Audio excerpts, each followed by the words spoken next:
J'ai longtemps aimé l'idée d'être une citoyenne du monde. L'idée de voyager, de rencontrer d'autres cultures, de ne pas être définie par mes nationalités et de ne pas être bêtement chauvine ou fière d'une zone géographique sous prétexte que j'y suis née ou que j'y ai grandi. Pourtant, au fil des années, il a fallu le reconnaître, je me suis aussi follement attachée à certains lieux. Attachée, c'est le mot qui me vient, mais est-ce vraiment le bon terme ? Joëlle Zask est philosophe et dans son dernier livre, Se tenir quelque part sur la Terre, elle se demande comment parler des lieux qu'on aime, comment nommer les émotions que font naître les endroits qui nous sont chers sans tomber dans le registre des racines ou de l'appropriation. Peut-on appartenir à un lieu sans que ce lieu nous appartienne ? Quelle différence entre l'émerveillement et l'idéalisation d'un lieu ? Comment parler des lieux qu'on aime ?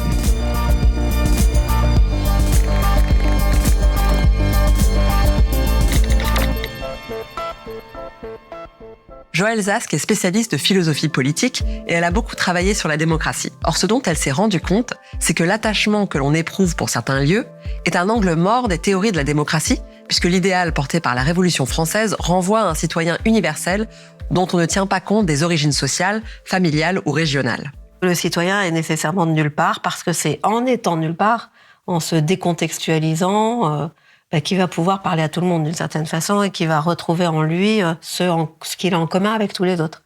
Au contraire, se réclamer d'un lieu, c'est faire valoir une différence, comme on disait, ou c'est faire valoir une spécificité, des caractéristiques linguistiques, religieuses, paysagères, etc., qui vont séparer l'individu de tous les autres qui auront d'autres spécificités. Donc ça, c'est un préjugé qui est très fort et voilà que, au fur et à mesure, j'ai dépassé. Dans son livre, elle raconte comment elle a mis du temps à dépasser ce préjugé. D'autant que dans son histoire familiale, qui est celle des Juifs d'Europe de l'Est, il n'y a aucun endroit précis où se rattacher aujourd'hui. Et pourtant, elle découvre que même son grand-père, qui a dû fuir les pogroms, même lui éprouvait de la nostalgie pour les forêts de sa région natale. Et elle comprend qu'on a tous comme ça des lieux, des paysages qu'on affectionne, même des lieux qui ont pu aussi être associés à des souvenirs douloureux. Mais ce n'est pas simple de mettre des mots sur cette affection. On tombe vite dans des clichés qui empêchent d'accéder à la singularité de l'expérience personnelle. L'une des images qui revient souvent, c'est celle des racines. Qui sont les premiers à avoir mis en circulation cette notion de racine ? Alors la notion de racine, on va la trouver chez Barès, en fait. Il est, je pense, l'un des inventeurs de l'idée de racine, puisqu'il va en faire un usage vraiment idéologique et nationaliste. Très, très violent. Il a une opposition très violente aux voyageurs, à ceux qui quittent les campagnes pour aller à la ville, qui sont des individualistes. L'idée que, finalement, il y aurait un lien consubstantiel entre le sol et le sang et que le lieu de ma naissance, c'est le lieu qui m'appartient parce que quelque chose du sol irrigue mes veines, en fait. Cette relation d'osmose ou très symbiotique est très problématique dans la mesure où elle est exclusive, bien sûr, de tout partage avec quelqu'un qui ne serait pas de là. Donc la métaphore de l'enracinement renoue avec un vocabulaire très essentialiste, un vocabulaire qu'on va trouver dans le fascisme nazi. En effet, dans l'idéologie nazie, la sève et les racines de l'arbre qui s'enfonce dans la terre nourricière est une métaphore du sang et des liens qui unissent l'homme germanique à sa terre natale. Mais même sans aller jusqu'à cet extrême-là, le problème avec cette métaphore de la racine, c'est qu'elle passe totalement à côté du fait qu'on peut aimer un lieu où l'on n'est pas né, où on n'a même pas forcément habité d'ailleurs, on peut l'avoir simplement traversé. J'en ai discuté avec le philologue et anthropologue italien Maurizio Bettini, qui a écrit un essai pour critiquer le recours à l'image de la racine et de l'arbre pour évoquer l'identité culturelle. Quel est le pouvoir d'une métaphore ? Comme le disaient les anciens, les métaphores ont la capacité de rendre visible l'invisible. Donc, si on parle de tradition, si on parle d'identité, personne n'a jamais vu une tradition ou n'a jamais vu une identité. Mais si on dit ma tradition, mon identité sont mes racines, alors on a l'impression de la voir, de pouvoir la toucher, non, la tradition et l'identité, comme s'il s'agissait de quelque chose de concret. Et voilà, c'est là la force de la métaphore des racines. Et en plus de la visibilité, je pense que ça donne à l'identité, à la culture, à la tradition, une force de fixation. Ils sont figés, les racines, non, sont solides et pertinents à la nature. Donc, si on utilise cette image des racines pour indiquer la tradition et l'identité, on naturalise ces concepts. On les naturalise. Et alors, on ne peut pas aller contre la nature. Et c'est une manière d'exclure les étrangers, les immigrés. Exactement. Si la culture ou l'identité ou la tradition sont un arbre, les immigrants, qui sont-ils? Ce sont des oiseaux qui se posent sur les branches, qui n'ont pas des possibilités de s'enraciner.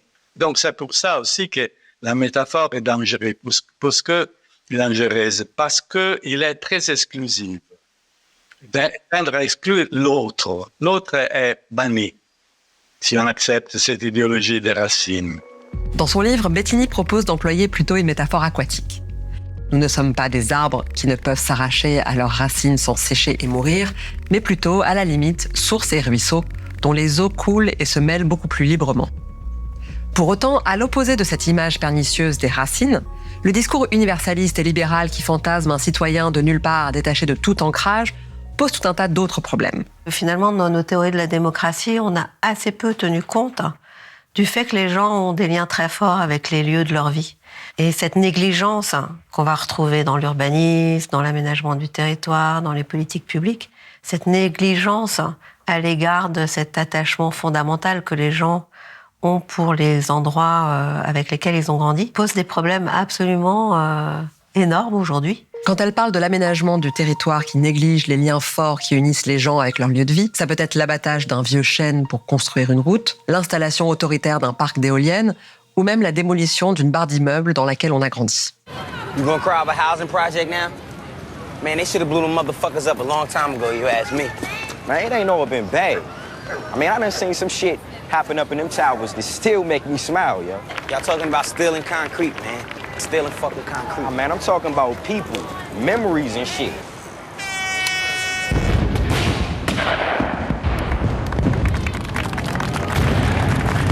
Ce qui me plaît dans cet extrait, c'est qu'on voit que la tendresse qu'on a pour un endroit n'a rien à voir avec sa valeur esthétique.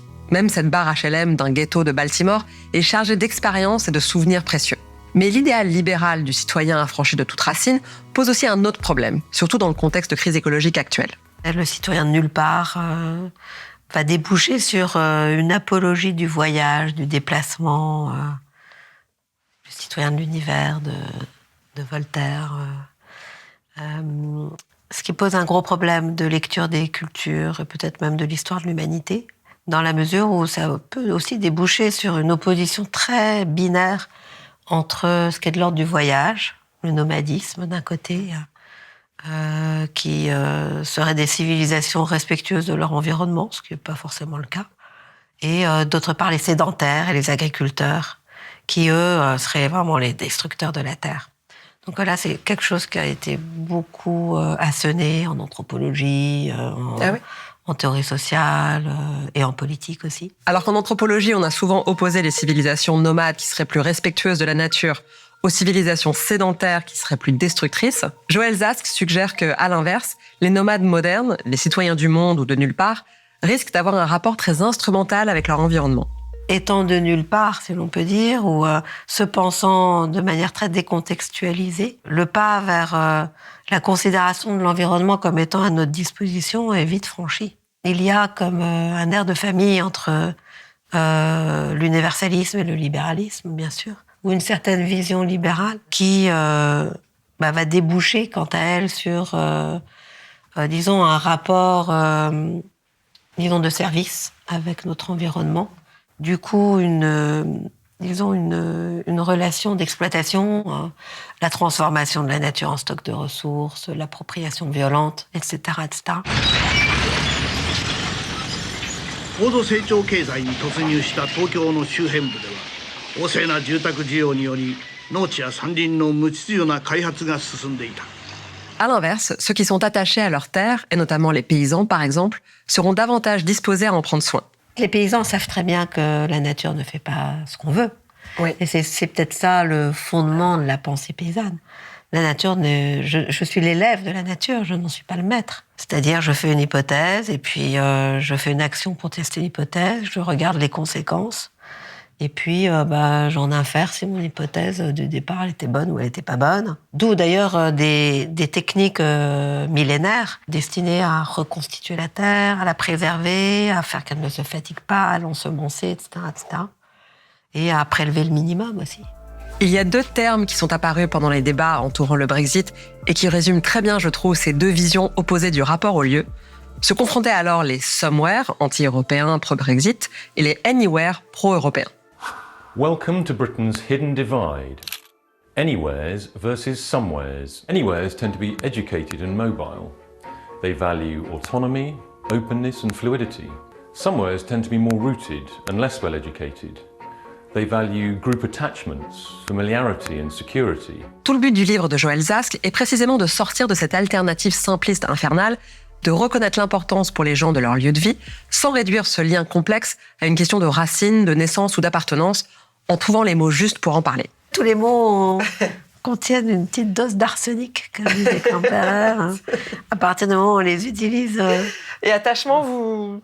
attachement, on n'est pas attaché non plus, en fait. On peut avoir des liens très forts avec un lieu sans pour autant se sentir attaché. Mais qu'est-ce que vous dites? Aimer? J'aime un lieu? Oui, moi, j'ai l'amour des lieux, ouais. Les lieux qu'on aime, hein, oui. Ouais. Je crois que c'est un lien qui parle un peu à tout le monde. Ouais. On peut aimer quelqu'un sans être attaché.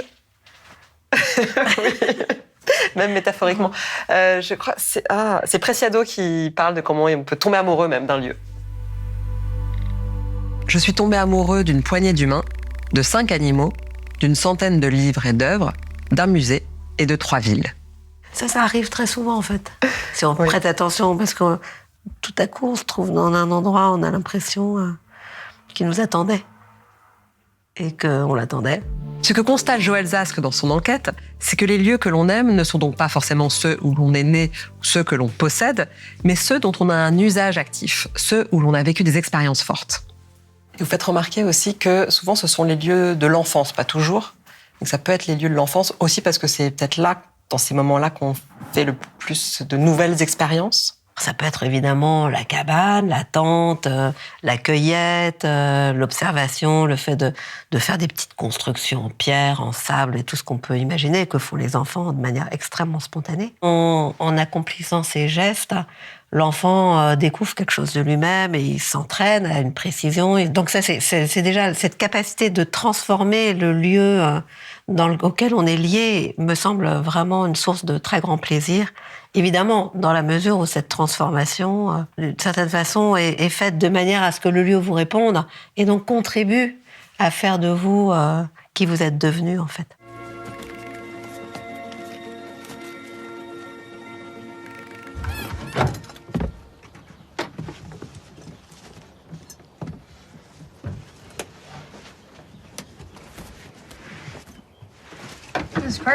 Par ailleurs, les enfants aiment beaucoup les jeux de découverte, d'exploration. On joue à se perdre, on joue à se retrouver, on joue à se cacher. Se cacher, par exemple, c'est pas du tout simple quand on ne connaît pas les endroits où on est. Comme enfant, on connaissait beaucoup mieux les lieux où on était que nos parents ou que les adultes qui étaient avec nous, qui, eux, en faisaient un usage un peu utilitaire, sans se mettre en peine de retourner chaque pierre, d'explorer chaque détail. Cette attitude d'explorateur des enfants produit un lien très différent de celui qui se noue quand on n'a plus la possibilité de se rendre et d'interagir avec ce lieu. Comme cela arrive par exemple aux émigrés qui peuvent être nostalgiques de leur terre d'origine. Quand on a dû quitter les lieux de notre existence, nos souvenirs ne sont plus innervés par de nouvelles expériences. Du coup, le souvenir se fige et effectivement, c'est une des sources de l'idéalisation. C'est-à-dire que le souvenir ne grandit plus. Il devient infantile, d'une certaine façon. Ouais. Et comme il est figé, il est un peu envahissant. Et comme il est envahissant, finalement, il provoque comme un manque. Et là, c'est pour ça qu'il peut y avoir des gros conflits entre les migrants, par exemple, qui reviennent régulièrement dans le lieu de leur naissance, et les locaux qui, quant à eux, aspirent à des changements. Ouais. Alors que ceux qui sont partis aspirent à ce que tout reste exactement comme dans l'état qu'ils ont quitté. Joël Zask distingue donc bien ce processus d'idéalisation, qui fige le souvenir, d'une émotion plus ouverte, l'émerveillement. L'idéalisation, c'est une forme d'appropriation, en fait. C'est-à-dire que la chose que j'idéalise, je la réduis finalement à une espèce de préjugé, à une certaine représentation qui me vient en général d'ailleurs et sur laquelle va se greffer mes fantasmes. Alors que le merveilleux est une catégorie beaucoup plus ouverte. Je l'avais rencontré en fait chez Réaumur, l'idée de merveilleux vrai. Le merveilleux est effectivement ce sentiment qu'on a devant à la fois l'infinité ou l'infinie complexité des formes naturelles, mais également qu'on a face à la conviction que quelle que soit la connaissance que nous en développerons, nous n'en ferons jamais le tour. Réaumur est un physicien et naturaliste français qui a travaillé au début du XVIIIe siècle et qui parle du merveilleux réel ou du merveilleux vrai qu'il trouve dans l'étude des insectes. Et ce qui intéresse Joël Zask là-dedans, c'est le fait que l'approche savante scientifique n'est pas du tout contradictoire avec l'émerveillement. Et on peut dire la même chose pour notre rapport aux lieux que l'on peut d'autant plus aimer qu'on les étudie. Elle prend l'exemple du peintre Paul Cézanne, qui a peint et repeint des dizaines de fois la montagne Sainte-Victoire, qu'il a étudiée sous toutes les coutures. En développant une attitude d'exploration, d'observation toujours reprise, un intérêt grandissant au fur et à mesure qu'il découvre les nouvelles facettes d'un lieu, et ce sentiment que, encore une fois, qu'il y en aura toujours des nouvelles à découvrir. C'est là que se situe à la fois l'imprévu, l'imprévisible, l'inattendu, la surprise, l'étonnement, le Tobatzen, l'émerveillement. On peine parfois à trouver les mots justes pour décrire les émotions que suscite un lieu aimé.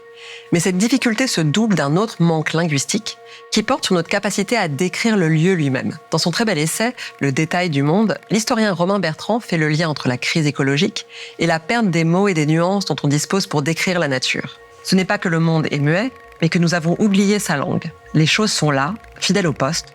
Ce sont les mots qui manquent à l'appel. Et ce, pour la seule et triste raison que nous les avons oubliés. Qui sait encore ce qu'est un élytre? Et comment se comptent les tarses et les ocelles?